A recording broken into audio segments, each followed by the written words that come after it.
I'd like to ask you to find seats so that we can begin, please. We are sold out. If it means leaping over your neighbors in one giant bound, go right ahead. Okay, I will start with the introduction. Good afternoon. It's wonderful to see such a large crowd here today on what may be the last sunny Sunday until May.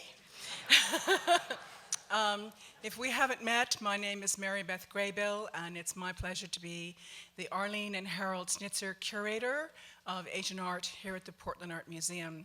I've been here just a little bit more than 6 years, and it was also my great delight to be the host curator for the special exhibition Samurai Armor from the Anne and Gabriel Barbier-Mueller collection. This spectacular array of samurai armor, which spans the 13th to the 19th centuries, comes to us from one of the premier private collections in the world, and we're deeply grateful to the Barbier-Mueller family for sharing it with us.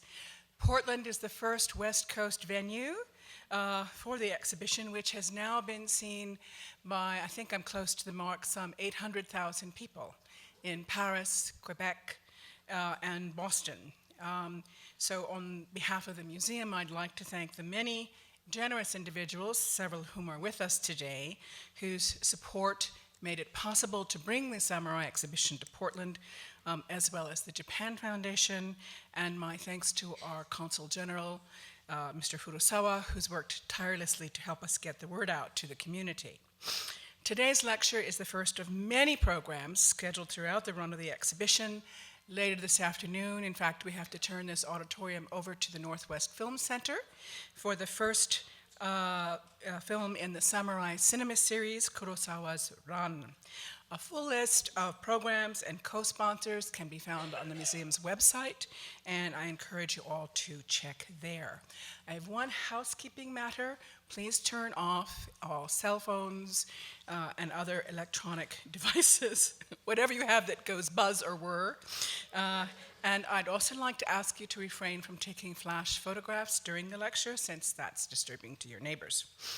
And who knows what our speaker will do. So, now, to the heart of the matter. Today's opening lecture is the annual Mildred Schnitzer Lecture in Asian Art. The late Mildred Schnitzer, as many of you know, was a pillar of the Portland arts community and deeply in love, devoted to Japanese art and culture. In 1975, with my predecessor, then curator of Asian art, Donald Jenkins, she founded the museum's Asian Art Council, which thrives to this very day, and I'd like to thank her daughters for generously contributing the fund that allows us to bring internationally renowned scholars to the museum for an annual lecture in her memory. Our speaker today is Dr. Yoshiaki Shimizu, the Frederick Marquand Professor Emeritus of Japanese Art History at Princeton University. He is an internationally renowned leading scholar in the field. He has shaped future generations of scholars through decades of scintillating classes at UC Berkeley, where I'm told that he used a samurai sword as a pointer. He taught at Berkeley in the 1970s, and at Princeton, where he was professor from 1984 until his retirement very recently. And he's also taught at Heidelberg, Berlin, and Tokyo. He was curator of Japanese art at the Fair Sackler for several years. And in his writings, it's an astonishing group of writings. Every article has been a thought-provoking work that prods conventional wisdom and has brought fresh perspectives to an extraordinarily wide range of issues: Japanese narrative painting, calligraphy, the arts associated with Zen. Most recently, he's been writing and thinking about art created in response to national tragedies, such as the tsunami in Japan. I specifically asked him to come today because in 1988, he curated and wrote a groundbreaking catalog on an exhibition that was held at the National Gallery in Washington, D.C., Japan, the Shaping of Daimyo Culture. And if you've been through our exhibition, you now perhaps have picked up that word, daimyo, which first applied to self-made warlords and later the provincial governors of Edo period Japan. For his many contributions to scholarship and our understanding of Japan, Dr. Shimizu has been elected to the American Academy of Arts and Sciences as a fellow in the Division of Visual Arts, Criticism, Music, and Performance. His peers in this group include Robert De Niro, Renee Fleming, and Bruce Springsteen. So you can see we're excited to have him here. Please join me in welcoming Dr. Yoshiaki Shimizu.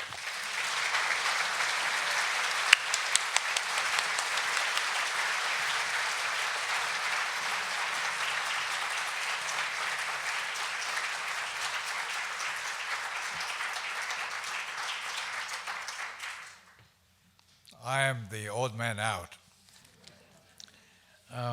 Thank you for coming and for this Sunday afternoon lecture on this beautiful day. I would rather... I didn't change. Oh, okay. I have to close this. Sorry. My fault. Is this yours? Yes. Yeah, that's it. That's fine. Sorry. And then what do I do? Just, oh, okay. No, just Use this one in advance, right? Oh, yeah. Okay.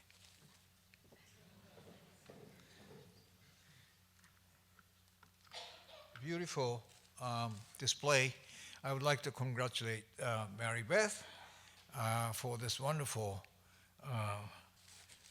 display and design, very intelligently organized and planned with the image and text showing wonderful synergizing presentation, making it very understandable to the visitors, me included. I was amazed on the first day when I came here to see a lot of people very seriously reading the text and looking at the objects. And I often wondered whether showing the slides of the object would do any good. And I tried to show some, but then in the end I discovered, or I decided that probably it's best to leave looking the real thing rather than the slides. So, and I would like to also mention my dear colleague Donald Jenkins.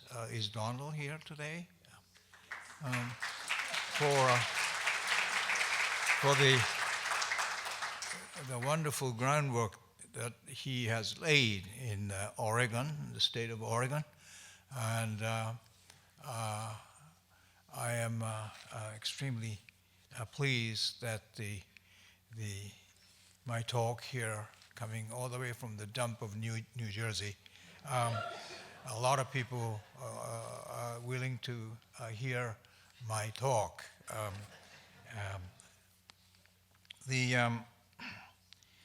The set of body armor once contained real human bodies.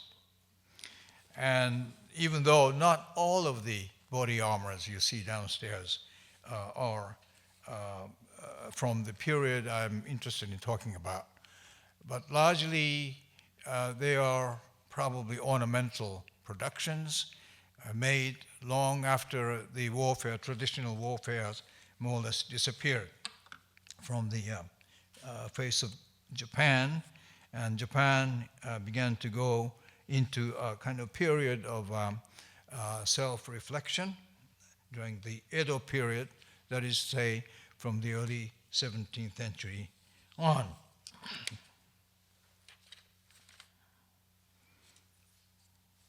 The man you're seeing here is a warrior, and he surely must have worn the armor himself. And in fact, there is one of the helmets in the exhibition is referring to this man. His name is Inaba.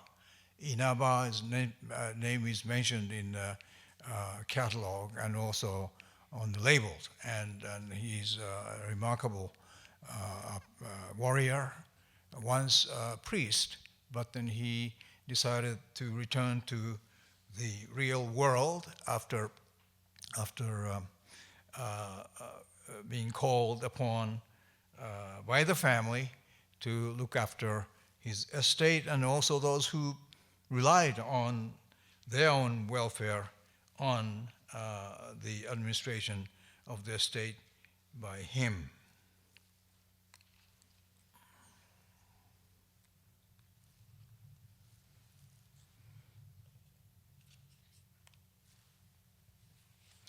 This is one of the most important armors existing in the world, in that it is probably one of the most intricate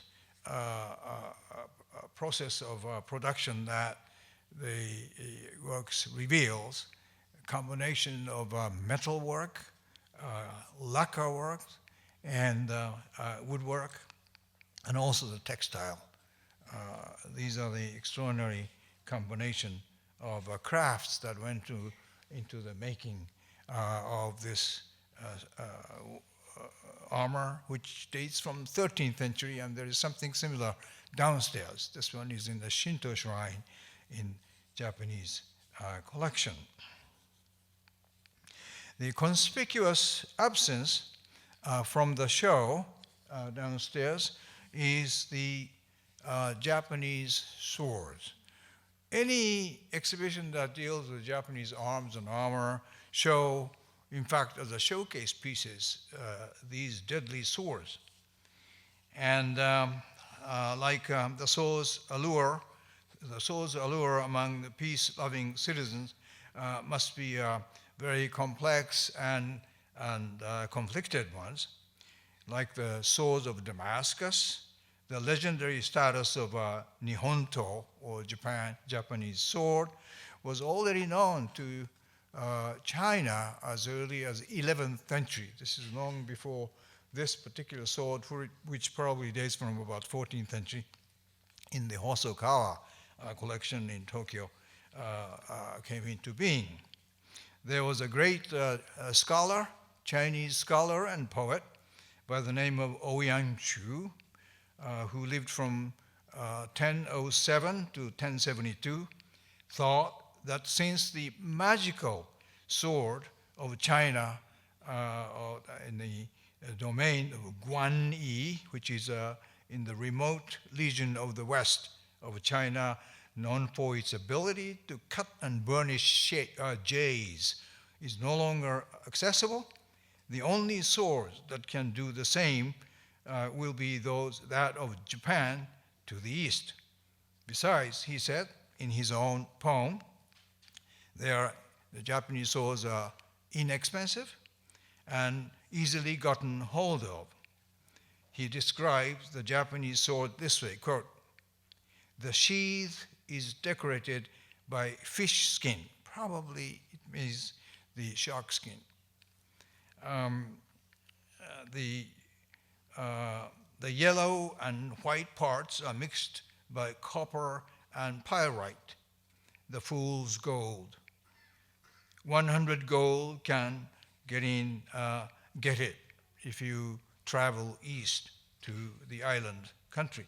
Wearing the Japanese sword will dispel evil, unquote. So Japanese sword was not just being fascinated the West, but it fascinated the Chinese early on in the 11th century. But like loaded guns, the deadly sword should not be easily accessible. Toyotomi Hideyoshi, who attained a brief military and political hegemony over Japan at the end of the 16th century, by unifying the entire nation, effectively hunted down the swords from the civilians, the only way to secure the country from the disgruntled citizens and other divine discontents. There was no NRA anywhere then. To see the beautiful sets of armor outside the battleground may be one way to appreciate the redemptive quality of the crafts that gave birth to these tools of war, even though we may not live with them.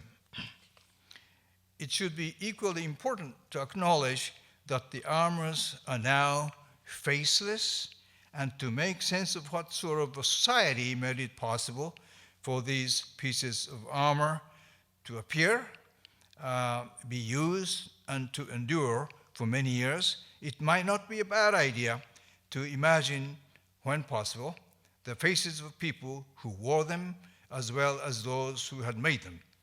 That is one of the topics I would like to cover this afternoon. Although most of the items on display downstairs at the museum were spared of their destruction from the actual combat, it is important to not to forget that these, like swords and guns, were considered part of the instrument that determined life and death, not only of the warriors themselves, but also their kin. Some images of the scenes of war depicted by the painters not far removed from the time when the actual battles took place will help us situate in our imagination the arms and armor we are viewing in the galleries, even though many pieces assembled were not for combat and probably for ceremonial and purposes, as well as for parade in the 17th century and later.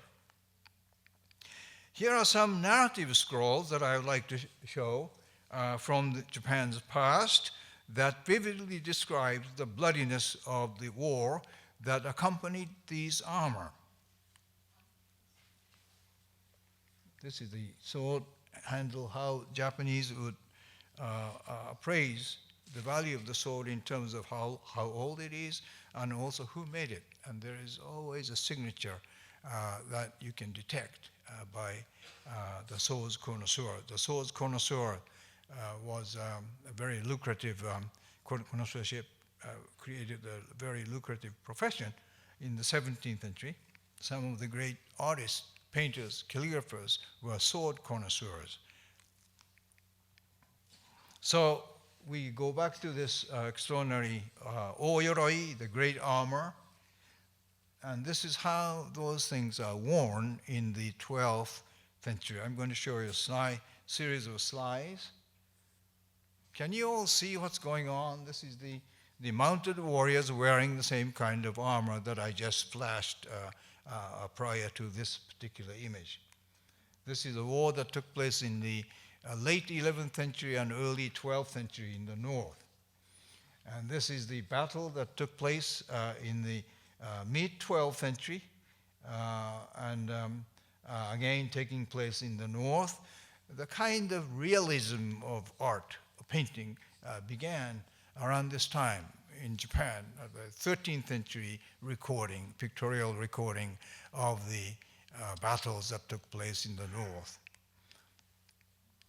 Perhaps one of the most incredible scene of the battles and the horror of armed rebellion or conflicts is the battles that took place in Kyoto that involved several factions, political groups, the burning of the Sanjo Palace near the Imperial Palace by the rebel army in 1156. So it's a mid-12th century period. It's called the insurrection Heiji no Ran. Remember that word, Ran means rebellion or disorder or something in disarray. Ran is a very handy word to use some order that is being disturbed. That's called Ran. And here we have the incredible flames engulfing the building of Sanjo Palace. The retired emperor was sort of imprisoned or taken hostage by a faction, and there was an attempt to kidnap for political change. And here we see the scene, especially in the lower right. I will show you the detail of it in a minute. This is how the soldiers wearing this terrible armor are using this equally horrible instrument and severing the heads of one of the retinues of the household as they will gallop away to a new site as the narrative unfolds. These are the narratives that are kept in what they call the battle pieces. And the painters would usually read these battle pieces very carefully. At least the studio head would do, and then we'll start creating this kind of orchestrated scenes following the text that sometimes record hour by hour of what took place in the actual battles. So there is a close relationship between the diaries kept by the warriors or the aristocrats who made sure that their events are recorded for posterity. And here is an allied scroll. There are a set of 3 scrolls that are surviving from this particular narrative paintings. This one is in the Tokyo National Museum. The other one that just we saw is from the Boston Museum of Fine Arts. That's the place where the current armor show had been shown before it came to Oregon. Now, Japan is seen as a very isolated country, but isolated only when they wanted to be isolated. When they were unaware, there are all kinds of visitors coming.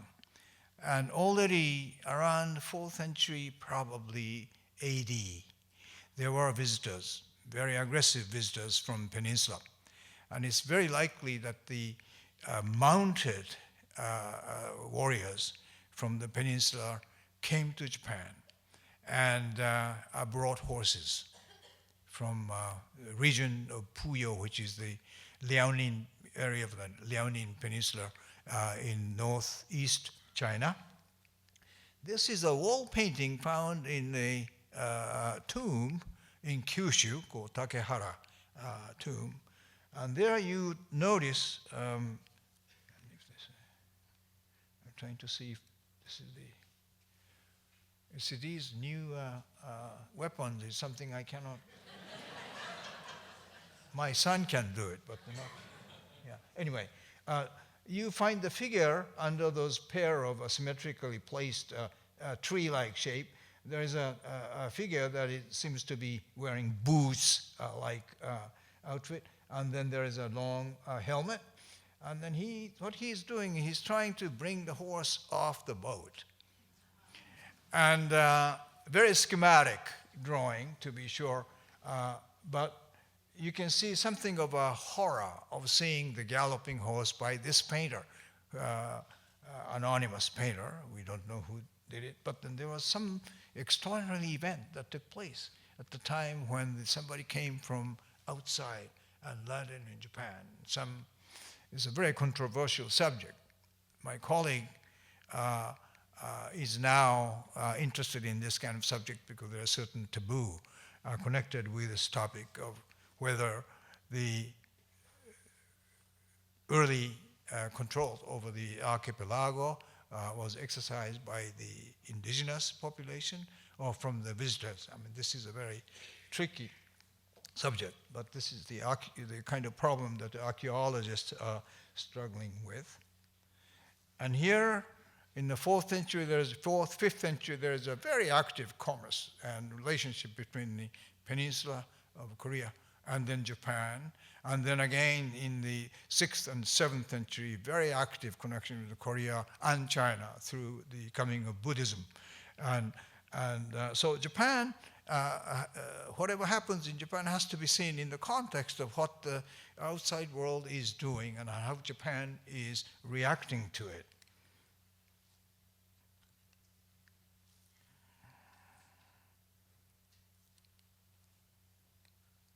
Am I seeing the right thing? Let's see. Here we go. Okay, in 1274, and then in I think it was 1281 or so, there were two attempted invasions of Japan by the Mongols. China was under the control of Kublai Khan, the son of Genghis Khan, and with the combined forces of provinces in Korea, they were able to send the armed troops to Japan across the straits, and they were about to land. In fact, some of them landed in the northwestern part of Kyushu, which is today's Hakata, and there was a real saga written on the subject. Here we have a Kyushu warrior, Takezaki Suenaga, who would employ an artist to be embedded to the actual combat and record, and probably was done on studio later on. But here's a picture of the Mongols already landing on the shore of Hakata. And then the Japanese are trying to fight over. You can see something of the new weaponry. The Chinese, the Mongols had the missiles already in the late 13th century, so that there was no, in spite of the gallant fighting, it was very difficult to fight against the Mongols, and except that there was always twice the divine interception. It was sort of interesting study of when the warfare took place, and they could have calculated the timing of it. But each time the Mongols arrived, they had to rely on the monsoon, the seasonal monsoon, and it always brought some kind of typhoons. And twice they were repulsed, not by the Japanese army or soldiers, but by the typhoon. And that typhoon, the wind, was known as divine wind kamikaze. That's the terminology, the origin of the World War II airplanes called kamikaze, and divine wind of the Mongol invasion. And this is where the term began. But here we find a very ethnologically interesting costume of the Mongol soldiers shooting at the Japanese ranking soldiers. Here's the name of Suenaga mentioned with all his titles. The purpose of this scroll was to take this as a kind of de facto recording of what gallant battles were fought by these troops, and to ask for the compensation. And there is always a practical reason why these paintings are done.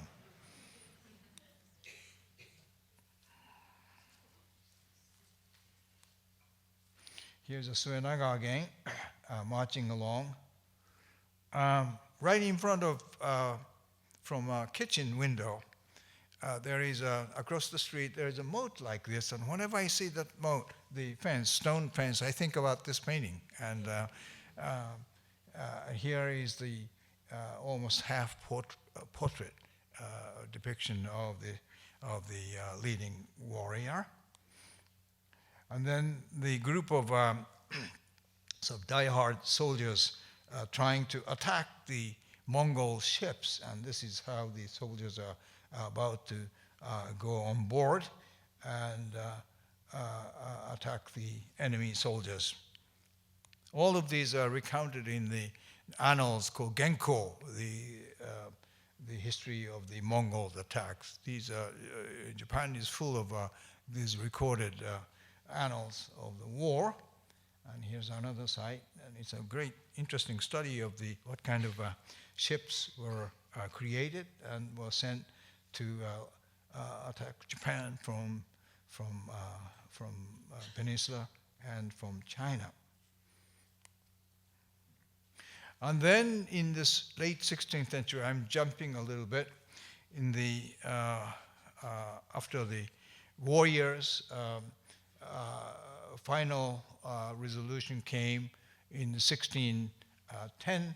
It's called the Battle of Sekigahara. It's almost like the final battle in the Civil War. Extraordinary amount of people. The pair of screens are now in the private collection, but it used to be given as a wedding gift for the daughter of one of the shoguns, the Tokugawa families. And it has on each screen 8 panels. That's an extraordinarily tall. I think the actual height of the screen probably is about this height that you see on the screen here. Detail is hard to see because there are 3,000 figures, more than 3,000 figures painted. This is only half of it. And this is another one. And it is from this scene that, the shogun is arriving, not shogun, the Ieyasu, the one of the two parties, east and west. The east represented by Tokugawa clan and its allies, and then the west by the Ishida Mitsunari. By then, the main force of Hideyoshi, because Hideyoshi was dead by then, had to be led by the council or commissioner of the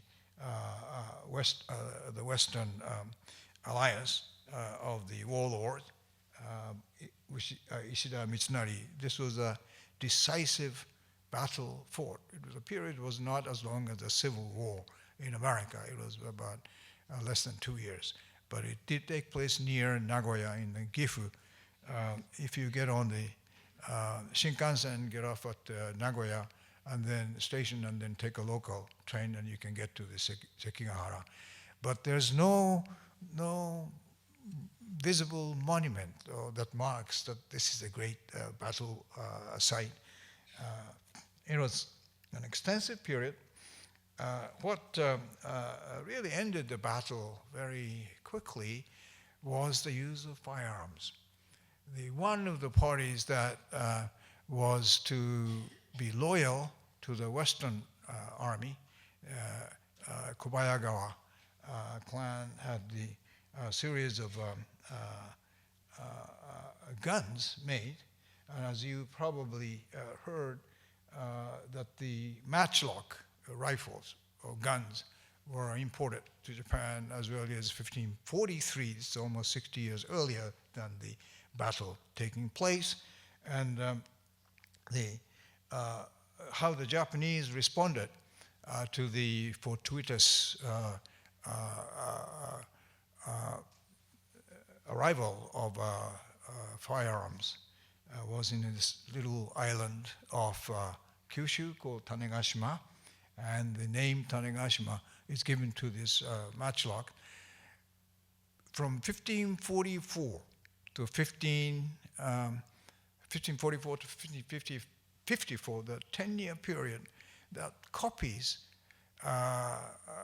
made by the Japanese smiths mounted to 300,000. 300,000 guns were copied from the original. This is an extraordinary feat. One book which I have not thoroughly read tells that probably in the early 17th century, when the Japanese troops are using these guns are far more accurate than the original that they are copying from. And there is a scene in these shots. Let's see.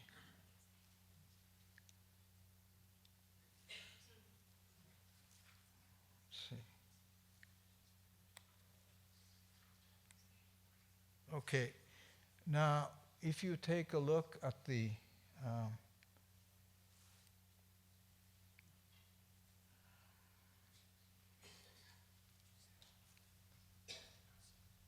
I'm trying to locate the gunners.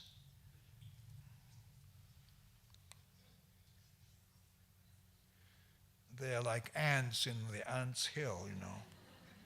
Oh, never mind. Okay. There was on the lower left of the left-hand screen, there are a group of troops that are holding guns like this. And Kobayagawa is very tricky because they waited until which way the tide was moving in terms of war. And as soon as they found that this is the eastern troops that would win, they switched sides. They are turncoats. These things happen in the medieval warfare. Now, I want to explain something about the term samurai. You use the word samurai very casually, but the samurai in the original comes from the word saburai. Saburai or saburai bito means to serve, a person who serves, saburai, saburo. And this is the character, to wait and to serve. This is the real calligraphy, beautiful calligraphy done by an 11th century Japanese calligrapher called Kose.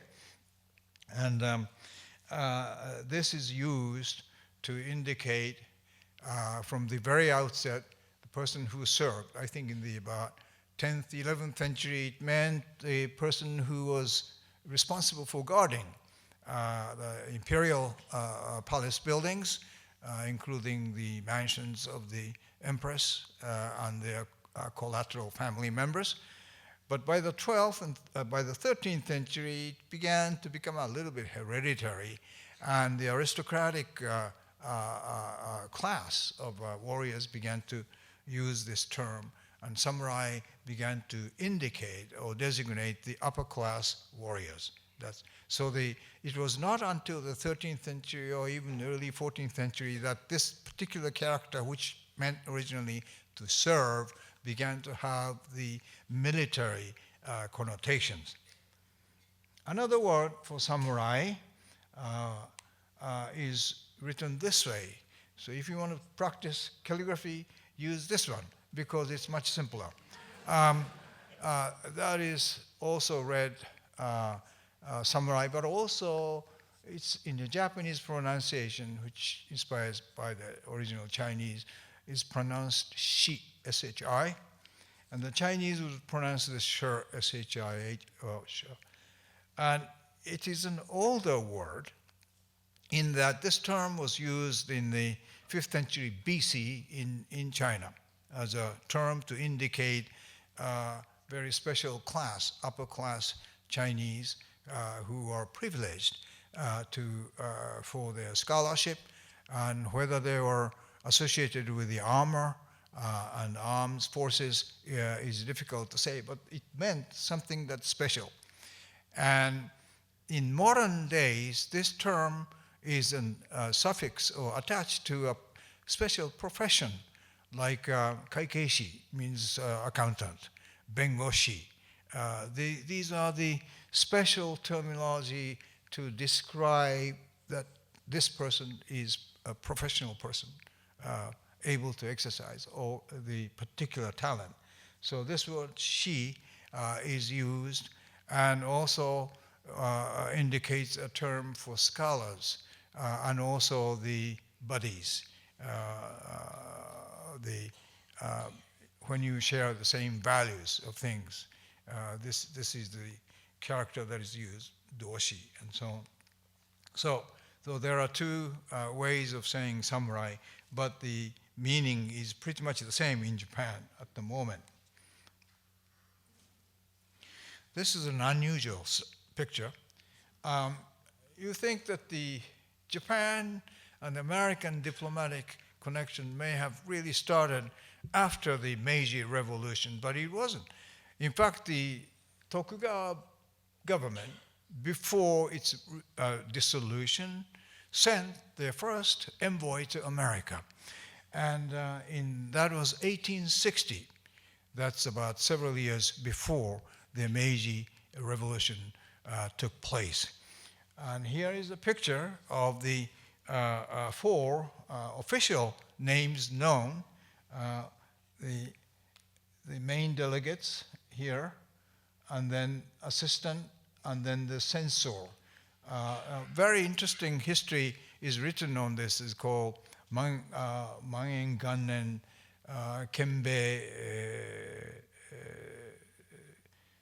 Kembeshi something record, the record of the first Japanese envoy to America.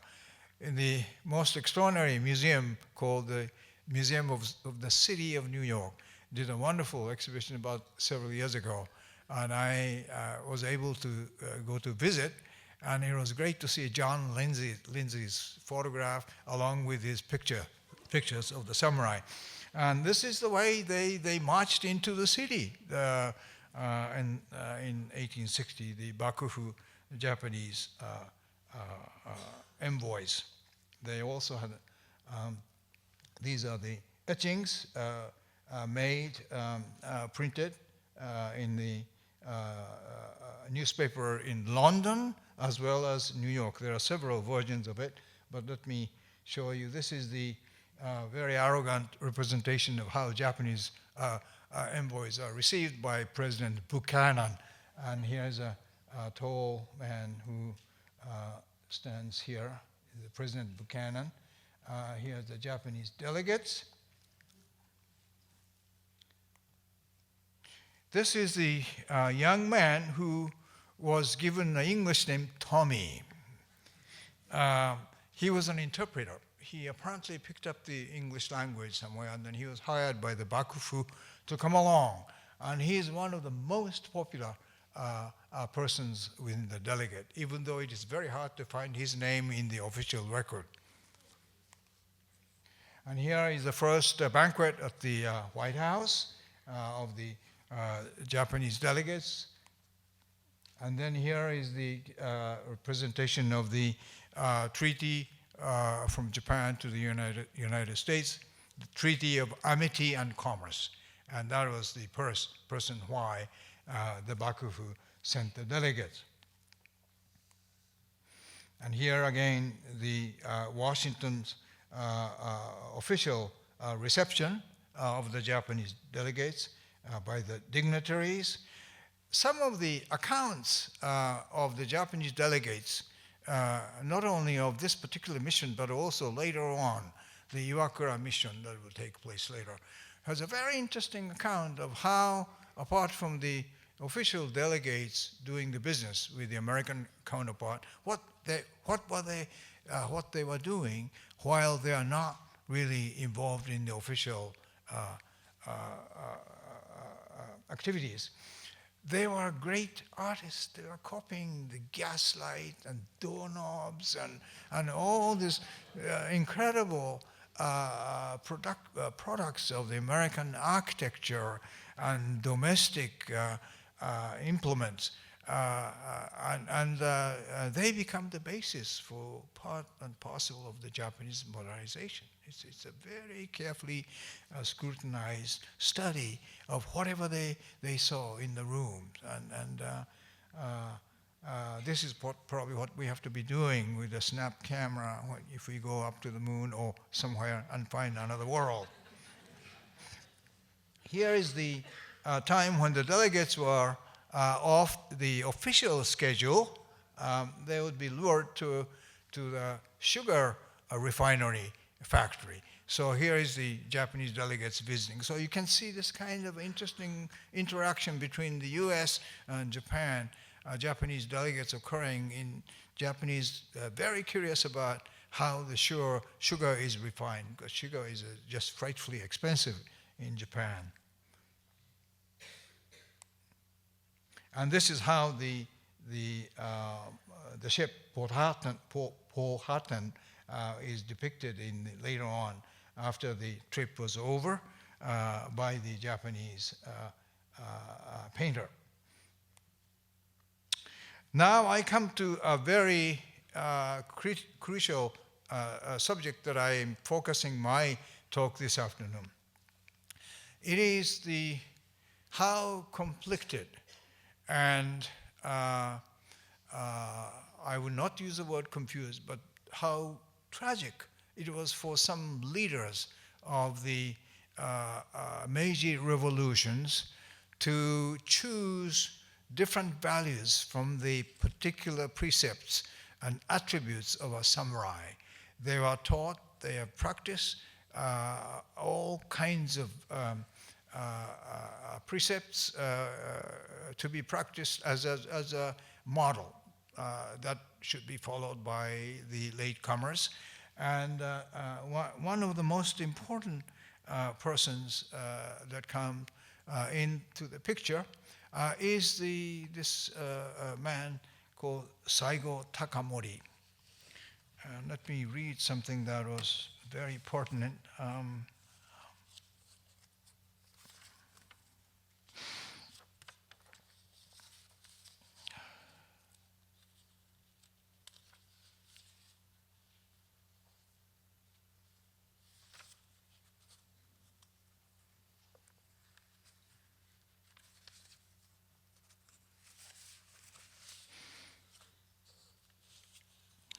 Saigo was a warrior or the samurai of a humble beginning, humble origins in Satsuma, in Kagoshima. But he had an extraordinary stature. He was big. You can see his statue, which you find without fail if you go to Ueno.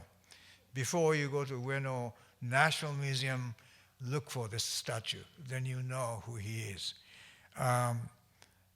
Originally, the statue in bronze, cast in bronze, was cast in a military outfit.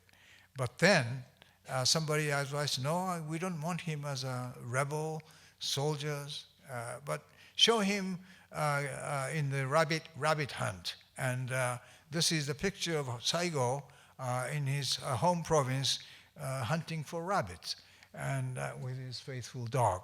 But he had to choose between his concern and care for his subjects, warriors, who lost their jobs by having their warrior clans dissolved by the Meiji Revolution. And then at the same time, because he did serve for the cause of the imperial government, he was caught between the two places, one to the clan Satsuma, as well as other clans that lost so many warriors, samurais, looking for her. They became ronins, and many of them flocked to Saigo's home province of Kagoshima, in southern part of Kyushu, so that he was always caught, and eventually he had to choose, should I be loyal to the emperor, or should I be caring about the samurais? And he chose the latter. And that was his first step to the tragic end. He would eventually become the leader of the so-called Satsuma rebellion, the Kagoshima rebellion, and the punitive expedition was sent by the central government, the Meiji government, to subdue the Satsuma warriors, and he was basically fighting his former colleagues. And this was a very tragic incident in the annals of the Meiji reform and what took place later. His motto was twofold. One, revere the heaven. It doesn't say revere the emperor. He said revere heaven, and then love your neighbors, or love people, love man. Keiten Aijin is his calligraphy. His calligraphy looks as bold as his stature. And then there was heroes for us growing up in the 1940s. The heroes of Russo-Japanese War. The General Nogi, he was known for his humanity. In the battlefield, he would have the encounter of surrender with the Russian General Stessel, and he showed no sign that he was the conqueror or the winner. And he gave this sufficient ground for the Russians to really accept the the terms of the surrender. And so General Nogi, but he was even more extraordinary. He was, to his last moment, loyal to the emperor. And when the emperor died, he too followed him. With him, he took his wife. So there are 3 deaths involved with the Meiji emperor's death. And he emerges as a hero of the tragic hero also of the Meiji Revolution. And like others who gave their lives for the cause of the Meiji Reformation, he would be soon deified. Nogi Jinja, you will find the Nogi shrine in Tokyo. And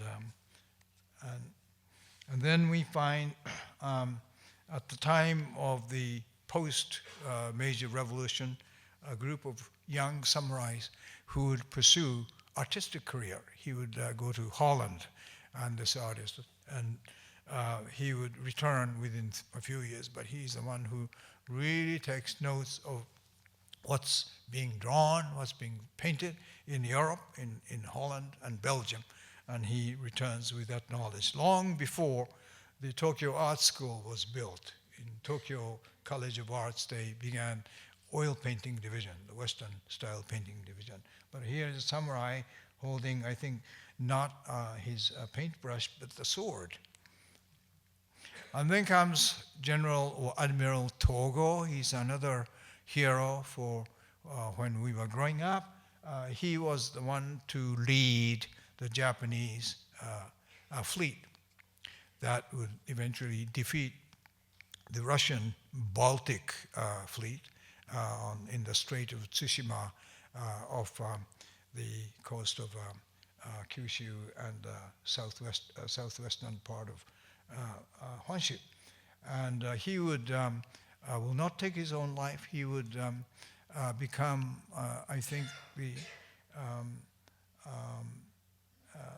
a tutor, I think, and then he lived until about 1912.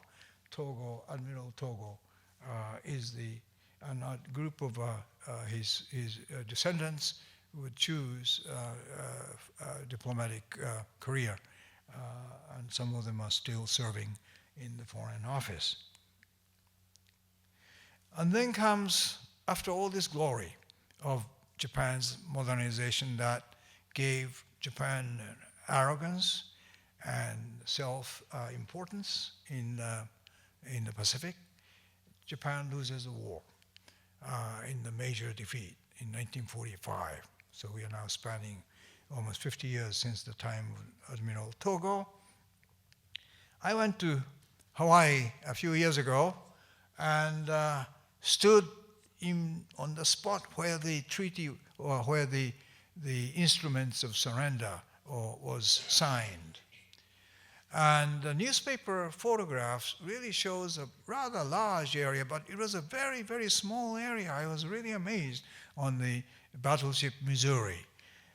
But I thought I would show you because this is, in a way, that ends the sort of samurai saga and the lore of Japanese soldiery and its culture.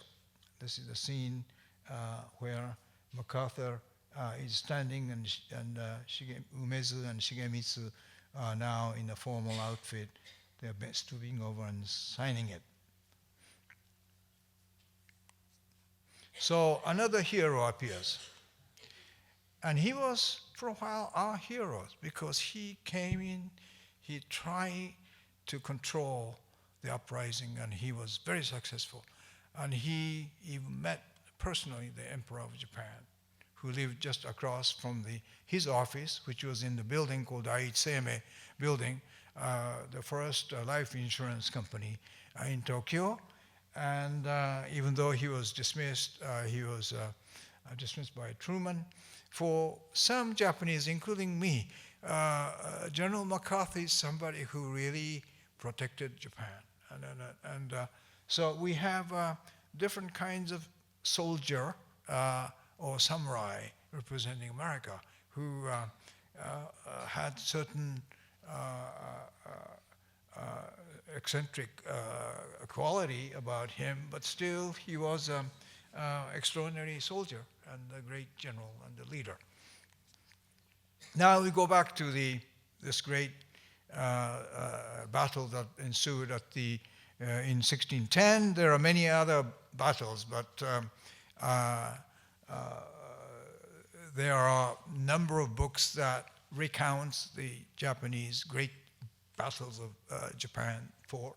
And I'm just returning to this scene of the Sekigahara. And what interests me is, apart from the thousands and thousands of people soldiers depicted, and the armors they are wearing, we have to think about, now, who painted this scene? And who knew what's what in terms of the technology of armor making? And who made the guns? How did they study? And here is a wonderful sketch of how to hold the gun muzzle. And it says, kakeashi no toki no kamae, means how you pose the gun, how to hold the gun when the horse is in gallop. And it's very interesting. The guy is very intense, here, and try to shoot. And here's a gun that just hopped out, and it says, kakeashi no toki no kamae. That's a great way to draw the attention to this scene. So there is the science, the kind of basic science of know-how, how to depict, and how much they relied on a picture like this to transfer technology and to disperse it among his colleagues. And I show you about 3 or 4 scenes of how the Japanese craftsmen are depicted in the early 17th century when this big screen was made. This is the scene of sword guard makers. They are designing the sword guard, the metal, iron, and this is definitely a family manufacture studio scene. And then here is a scene of the bow makers. They're all done by different artists, coming from different works of art. And here is the professional. They are known as shokunin. And shokunin, in a way, is squarely in the part of this Edo, the feudal system, headed, as would be expected. The shi comes at the top, the samurai, and then comes no, the or farmers, and then ko is the craftsman, like these, and then sho is businessman at the bottom.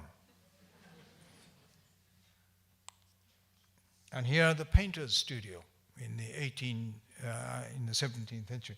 Here the painters painting, and this is a very interesting point to point out. Did the Japanese paint on the floor? No, they painted vertically, just like Rembrandt did. Okay. So I would stop my talk here because I just wanted to give a kind of rounded view without, fortunately for me, reading the text, because reading the text is such a boring thing to do when you are confronted with the audience. And I would end my talk with giving credit to the painters, the imaginary image of the painters of the 17th century. But this is the way Japan used to be.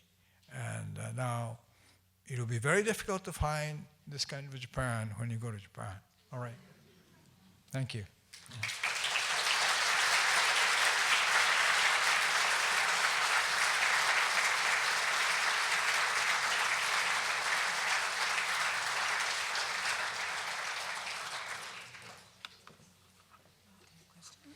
Yeah, I'll be happy to take. We have time for about 10 minutes of questions. If could have the lights up, please.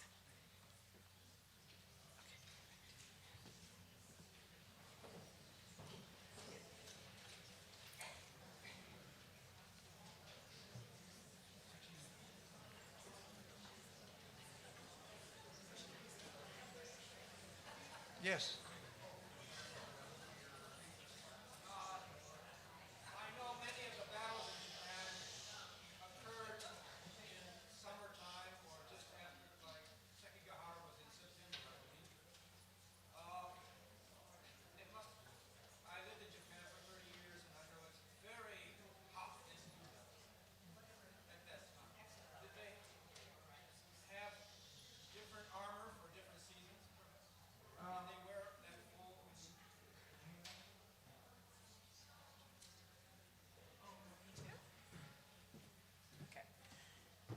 The question comes from a gentleman who lived in Japan for a long time and says he knows that many battles happened in the summertime when Japan is miserably hot and humid. So the question is, was there different armor for different seasons? I cannot think of any. You have to come up here. I cannot think of any such luxury for soldiers to switch, for comfort. No, that's absolutely not. Yeah, except that when the Japanese soldiers were dispatched to Southeast Asia, that's probably a different story. They were wearing a very light clothes. They were wearing shorts, and they had a particular neck guard or the handkerchief-like things dangling from the back of the hat, soldier's cap, and but it's interesting because I thought, in the depiction of the famous battle that took place in 1614 and 1615 in Osaka, they call the winter campaign and then the summer campaign, and both are very short. When you look at the paintings, the landscape is different, but the outfit remains the same. Yeah. Yes. Yeah, when I search on the internet for various famous historical battles, Yes. historical figures, a lot of hints come from a lot of the gaming that goes on with this generation. Yes. And a lot of it's historically accurate. Mhm. Some of it is less so. And I'm wondering if you have any thoughts on the role of legendary samurai, legendary battles in modern day culture. Well, I had a similar question when I watched Kurosawa's films. How historically can that be trusted in terms of what the samurai wore? Well, it turned out that when Kurosawa was, let's say, if I take that example, when he was producing these movies, he could go to a particular merchants or shops in Kyoto that have real armor like the one that you're showing downstairs. And the armory specialists were just stunned. How can you wear this when you are doing the Seven Samurais? Kurosawa answered, that's the least problem. Taking care of the armor is, Japanese know how to do it. But the hardest thing is to control the horses. He said, yeah. Horses wouldn't listen to man. So, yeah. I think the more recent scholarship is very critical. Obviously, earlier ones tend to be have a tinge of ideology, but this is very natural. Even today, I find the Civil War annals fascinating because it keeps changing the perspectives, and it just doesn't end. Everybody has a different presentation, and I think the Japanese medieval warfare must be the same. There are a great deal of documentations available, and still they're finding the documentations. Yes? Was there a code of honor to protect the animals in the battle? I would say these words for, like a word like compassion, they are not specifically said, be compassionate to animals. They don't say that. In the same way, when they say show loyalty, show rectitude, or interesting thing that I read as I read Saigo's writings, Saigo Takamori that I showed, big man, he left this testament, what they call his parting instruction to his posterity. There is honor, valor, but nothing but God and country.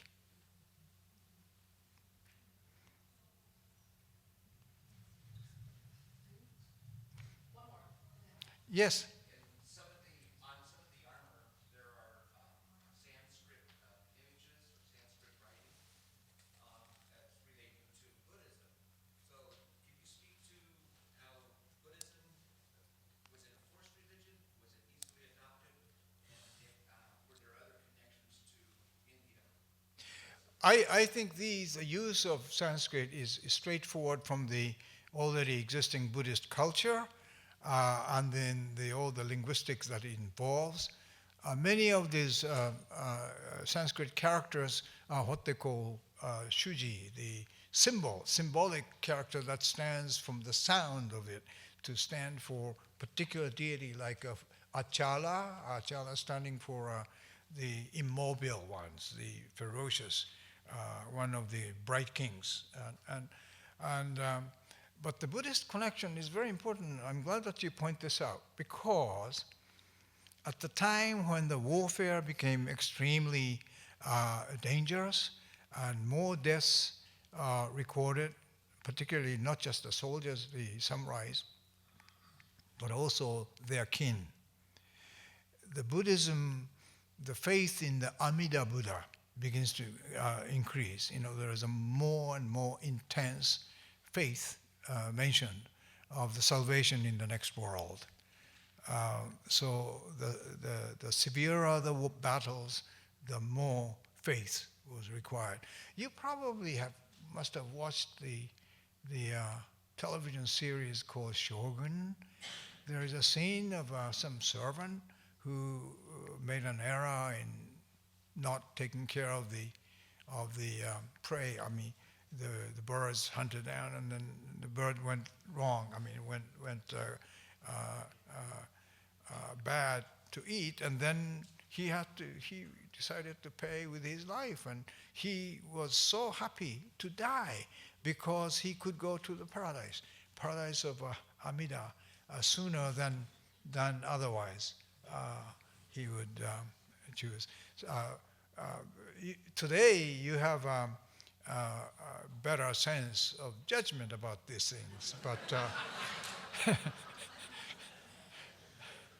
but I think when we talk about the medieval Japan, you have to think about the intensity of faith and the actions they had to follow. Yes, lady over there. Usually when I've read about Buddhism and samurai, the stress is on Zen, but you're suggesting that the Amida Buddha was also a very important branch of Buddhism. But was it also a belief among samurai about Amida, or did they mostly tend towards Zen, or was it a matter of how high they were? Oh no, the Amida cult, really starts. It's like a trickling down from the top down. The highest ranking aristocrat of the 11th century would transform his own mansion into the fictitious Amida's paradise. So the very intense faith in Amida, and to be able to create icons or images or buildings or pictures of the deities come from the very top, so that more or less down to the peasantry will follow what's coming from above. When does Zen become? Well, Zen, Zen, part of Zen doctrine or precept is very simplistic. It's much more conflicted than they say. I think the Japanese army would use the sort of preference for death over being captured or something like this. But I think if you really listen to what the Zen monks are saying, and says, you know, what you're doing is not worth. Life is more important. And they're much more real about this. Yeah. And I think with that. Thank you.